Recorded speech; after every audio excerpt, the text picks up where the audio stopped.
I've been caught red-handed. I'm a cheater. This might be the first time in my career that I have been relegated in a race. And to be honest, it was only a matter of time. Welcome back to the Drew Dillman YouTube channel. We're at the Michigan Coast to Coast Gravel Grinder. Start in Lake Huron, finish at Lake Michigan, 204 miles of pure Michigan gravel.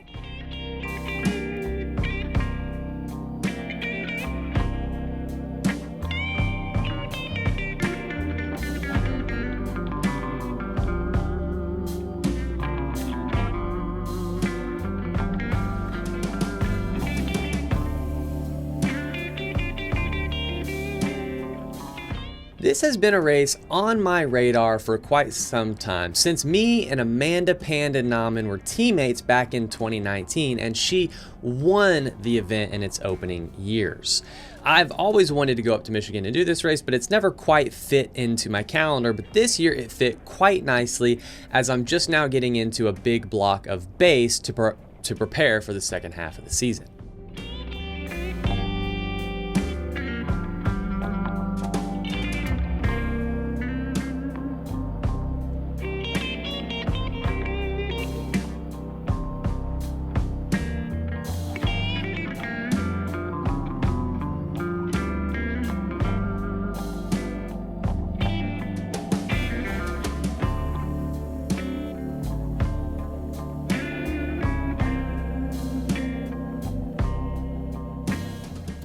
I also convinced my buddy Trey Shepard at Built by Trey and the Bicycle Station on YouTube to tag along for this race, and tag along he did. Foreshadowing.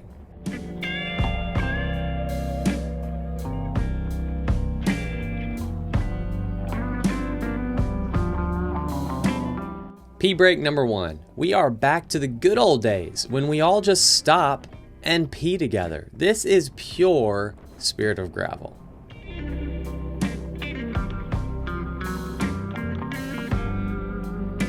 Apparently, we got lucky with some really good race day conditions compared to years past. We had heard monstrous stories of the monsoon from the year prior, but this year it had rained a few times earlier in the week, making the sandy sections not so bad, and on race day the temps were pretty mild with the highs in the low 80s.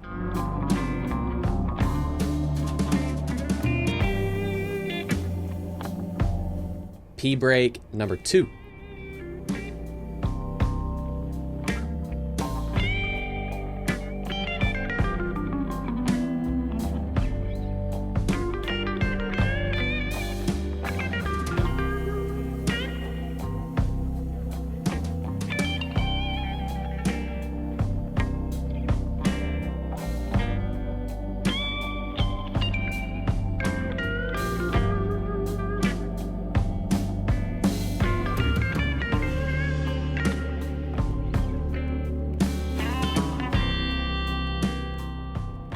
The first 50 miles of the race are pretty mild. We end up talking to quite a few people and chatting, and before you know it, we're rolling into Aid 1 about 54 miles into the race.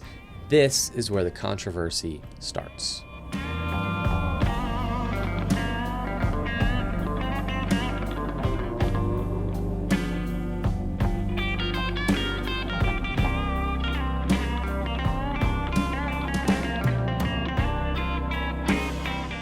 Trey and I both moved to the front of the group to have good positioning going into the aid, and we're both looking for my wife throughout the aid.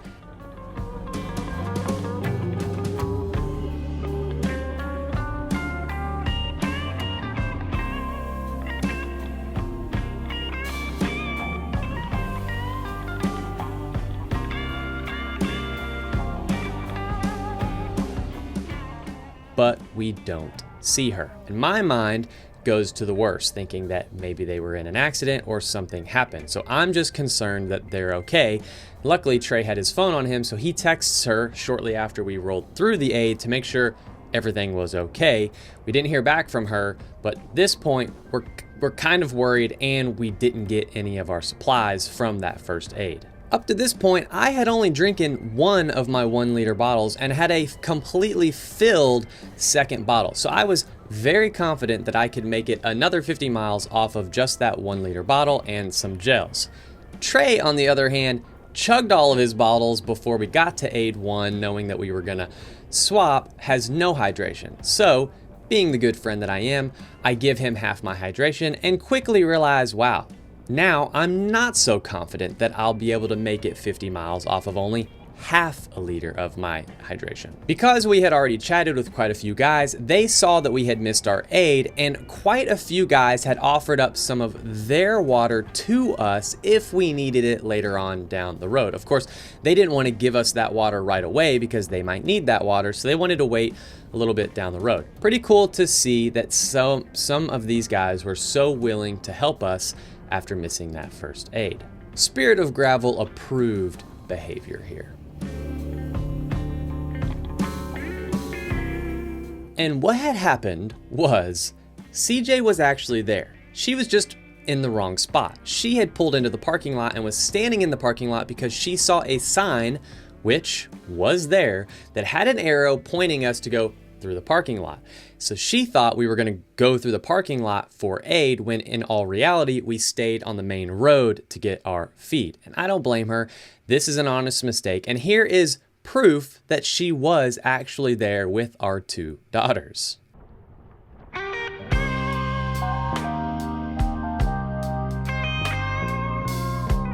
She was literally there, just right outside of our earshot, and we didn't see her standing in the parking lot over there. We had hesitated on turning around, but because I thought I had enough hydration, I said, oh, we're fine, keep going. But had we known that she was just standing right there, we would have absolutely gone back for our stuff. This was an honest mistake. And so my wife jumped in our van and drove ahead to try to meet us at an intersection, and she did about 5 miles down the road. So we stopped and we got our bottles and we're quickly on our way. And shortly after, we were passed and berated by a very angry individual who was not happy to see us taking an illegal feed outside of the designated aid zones.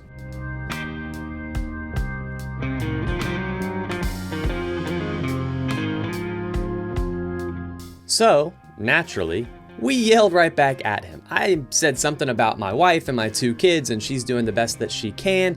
And he didn't really think that that was a valid argument. So then we held out our water bottles and we're like, hey dude, if you are unhappy with us taking that feed, we know that it's against the rules and we don't want to get DQ'd or relegated. So we will drop all of our hydration right here on the spot if that would make you happy and if that means us not getting DQ'd. And he grumbled something about, well, you've already made your decision. And then that was that, and he rode off without us. There was no more discussion to be had about it, so we held on to our bottles and kept riding.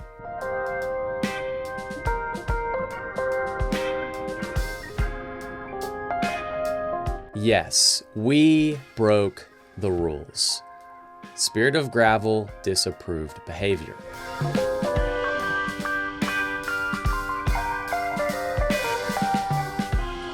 But I don't think yelling at people and being a total turd makes it any better. Also, Spirit of Gravel disapproved behavior. And Mr. Grumpy Pants didn't just yell at me and Trey, because that's no big deal. He also yelled at my wife.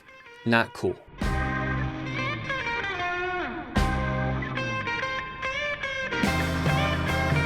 And technically, being kind to one another and offering assistance when possible was also in the rulebook.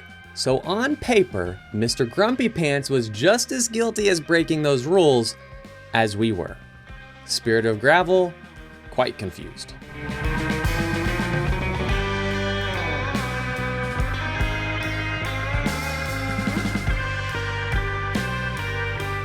I had a funny conversation with this guy in green about what a parasocial relationship was. That's a new phrase for me, and if you don't know, it means that you think you're friends with somebody because you listen to their podcast or watch their YouTube channel. So basically, everybody watching this video right now, it's you, because I know that you wish that you could be friends with me. I mean, come on, why wouldn't you? Dizzle Kibitz number 23, make new friends, even if they're parasocial ones. At around mile 85, Will, Hess, and Trey attack the group and end up with a small gap off the front. And I am in prime position to follow the wheels and go with them off the front, but decide to make things a little more interesting and sit at the front to play the teammate card for my friend Trey.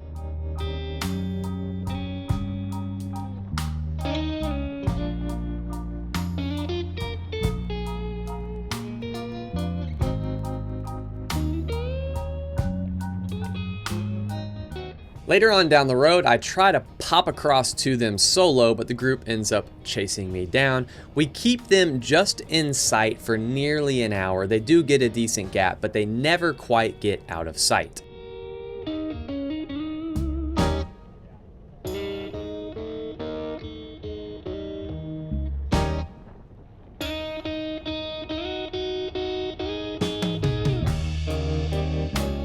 By the time we roll into aid number 2 around the 100-mile mark, they only have a few seconds on us and we've basically caught them. And good news, my wife actually was at this aid. She's right there in the front, prime position. No way we could have missed her this time.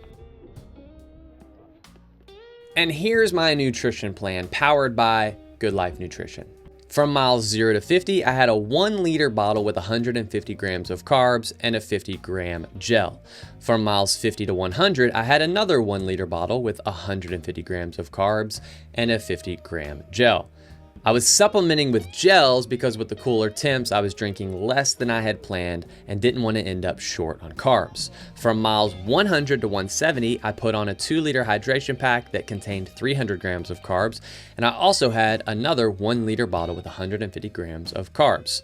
From miles 170 to 200, I had a mini Coke that I chugged right there at the aid station, along with 1-liter bottle of 150 grams of carbs.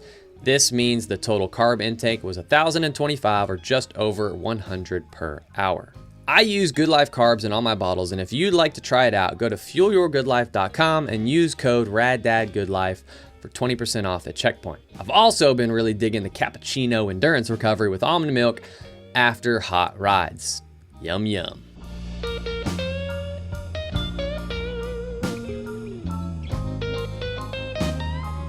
In the chaos of the second feed, I ended up doing one of those attacks where you kind of just slow roll off the front, get a little bit of a gap, and then you put in a hard effort to open up that gap. And surprisingly, it worked. And I quickly caught Will and Trey and blew right past them as I was super tucked in my aero bars, which were allowed for this race, which is kind of cool because not a lot of races allow aero bars these days. Having the extra dynamic of aero bars or not aero bars makes these kinds of races a little bit more fun. I usually opt for aero bars, especially in a long distance race like this where I had hoped and anticipated that I would be solo or in a small group for a long portion of the time. But I blow past Trey and Will, and Trey later told me that that was the hardest effort that he had to do during the entire race to catch back up to me. Knowing that I'm quite a bit faster because of the advantage of the aero bars, I opt to stay on the front and do the majority of the pulling here at the beginning of this breakaway so that we can get the initial gap from the main group that was nipping at our heels for quite a long time.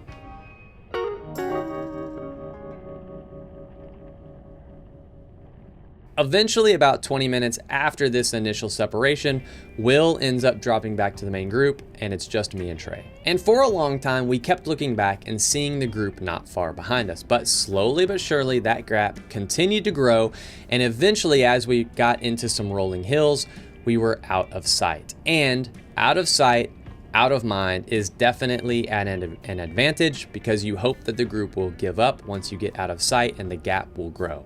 However, we had no idea how big the gap was, but we were hopeful that it was growing.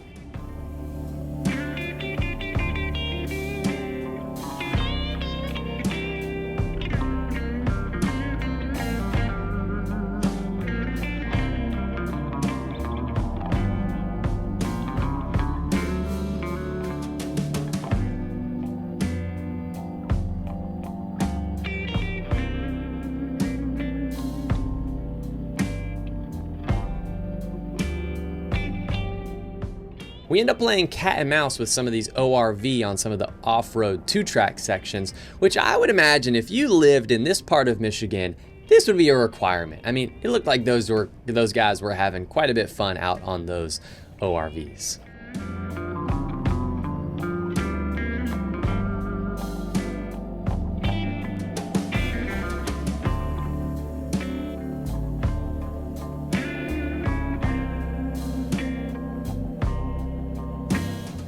This is after P break number 4 or number 5. I don't know, I lost count. There were a lot of P breaks in this race.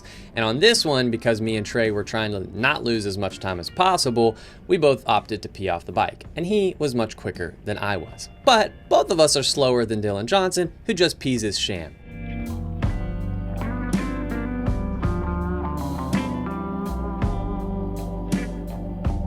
From about miles 130 to 160, there's a lot of off-road 2-track sections, and it was fun for the first, 30 or 40 minutes, but then it started to get a little old, and we were ready to just get back out to some smooth roads where we could put our heads down and just pedal without all of the turning and jostling and bumping. Altogether, this more technical off-road section was about an hour and a half long.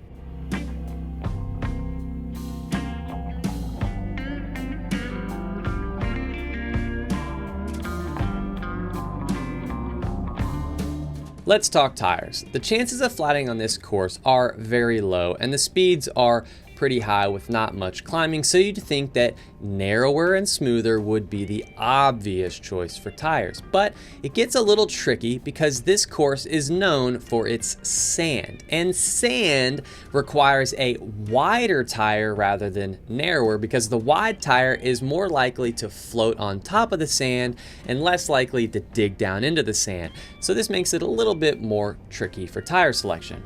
I opted to go with the Schwalbe G1 RS in a 50 mil size. This gives me the speed of a fast rolling tire, but the wide tire to roll on top of the sand, and I thought this was the best tire for this race. If you haven't already heard, every race requires a new set of tires. And if you don't already have an excessive amount of tires in your basement or garage, well, good for you. I've partnered with BIKETIRESDIRECT so you can start accumulating an extremely excessive amount of tires. On BIKETIRESDIRECT, you can not only find a huge assortment of tires, but just about anything you might need for bike racing, including components and apparel and tools. Everything that you can find right there on BIKETIRESDIRECT, and you can save 10% at checkout with code RADDADDIZZLE.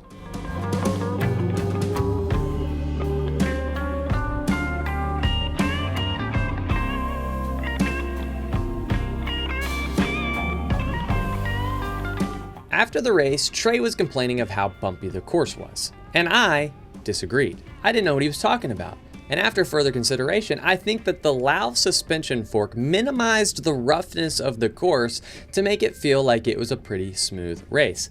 And let's be honest, over the course of 200 miles, if you're getting bumped and jostled around, that absolutely has an effect on your performance.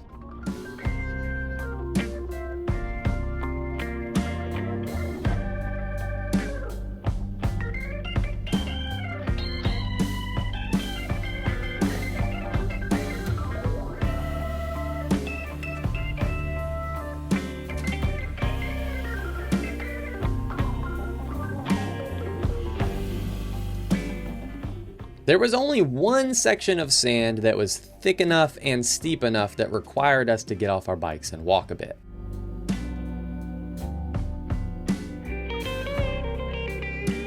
All right, let's bounce back to this whole rule-breaking controversy. Me and Trey, after a much discussion, had figured that it would be best for us to just admit our fault right to the race directors as soon as we finished.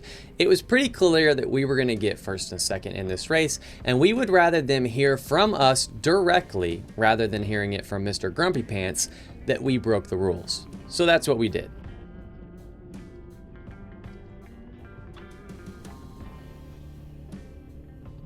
What really complicates the whole thing is that Mr. Grumpy Pants finished third. So if me and Trey got disqualified or some kind of relegation, it would catapult him from third place to first place, which is something that he's not quite accomplished every time he's done this race. After some discussion, the directors decided to give us a 10-minute penalty. I thought this was fair. I was hoping that they'd let us off the hook, but I also wouldn't have been surprised if they disqualified us altogether. So a time relegation seemed like a happy median.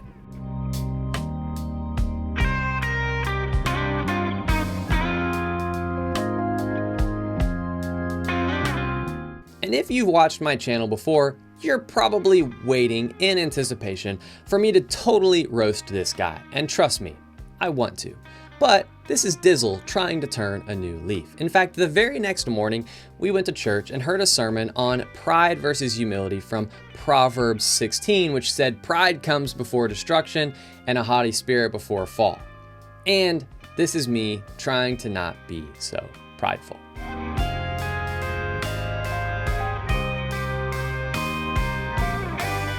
So after much reflection, here is my biggest takeaway from this whole controversy. Communication. We should not have taken that feed, and I wish that we hadn't, but we did, and we were in a pinch, and that guy, Mr. Grumpy Pants, was not happy about it. And after that initial confrontation of yelling, we didn't say a single word to each other. And I wish that we had just talked, just chatted about what each of us were thinking and feeling. When we hire new ignition coaches, we go through a series of training sessions with those new coaches to onboard them. And in session number 1, the very first thing that we talk about, because it's so important, is communication. And in that session, I say that communication is understanding. When there's more communication, there's more understanding. Lack of communication means a possibility of misunderstanding. I wish that at some point after that whole debacle with the feed zone, I would have just rolled up to this guy, maybe even put my hand around his shoulder and said, "Hey buddy, I know that you're not happy that we took that feed. And here's my side of the story, and let's hear what you think." And maybe we could have come to some kind of agreement. And even if that agreement had been that we needed a time relegation or we should have been disqualified, I think I would have felt a little bit better about the entire situation because there would have been a lot less animosity and a lot more peace. And the spirit of gravel is definitely peaceful. All right, back to the race. We roll into a 3 at about mile 170, and I give my daughter a high five, and hopefully she feels pretty cool with all of her newfound friends watching her dad smash. Yeah, what's up? Just dropping. What's up, girl? We'll see you at the finish line, okay? All right. Thank you. Go.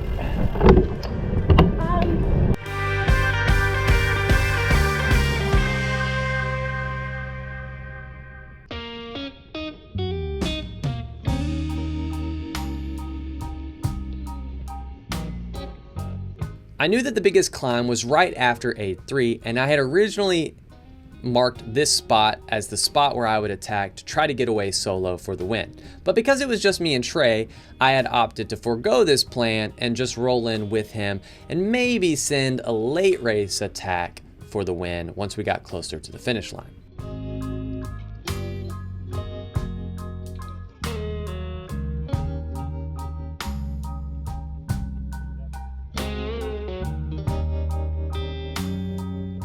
And I don't want to sound too prideful after just quoting that Bible verse earlier, but we both know I could have dropped Trey at any point in these last 30 miles.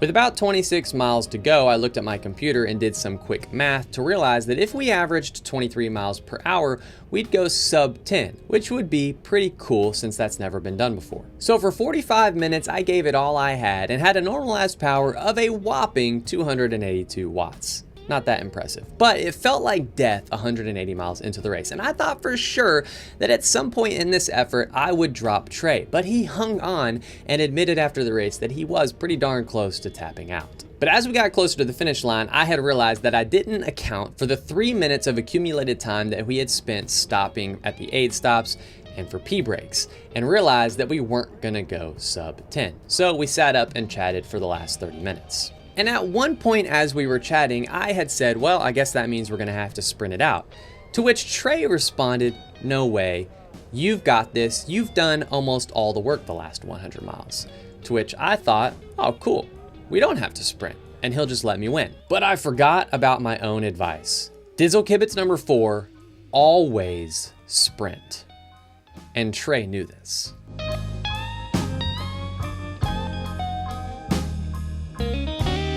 And to my surprise, Trey sprinted me, and Trey won.